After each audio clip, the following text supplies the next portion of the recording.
जुमा पढ़ने आना तो गुस्ल करके आना। हजरत उमर फारूक एक सहाबी देर से जुमा पढ़ने आए तो हजरत उमर ने बाद में बुला लिया, फरमाया तुम इतने समझदार आदमी हो कि अगर जुम्मे में देर से आओगे तो बाकी लोगों का क्या बनेगा।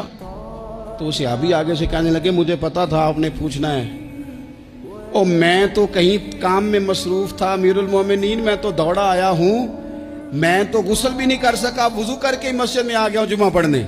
तो तुमरे फारूक उनकी बात सुन के खुश हुए, फरमाने लगे रब तेरा भला करे, इस तरह करना, आइंदा जुमा पढ़ने आना तो गुस्ल करके आना। मेरे नबी पाक ने गुस्ल करने का इरशाद फरमाया जुमे वाले दिन, गुस्ल करके आना। यानी हजरत उमर फारूक गुजर रहे थे तो किसी बाग के कोने में खड़े होके कुछ बच्चे छोटे छोटे बच्चे वो खजूरें इकट्ठी कर रहे थे। तो हजरत उमर ने कहा किसके बाग में लगे हुए हो?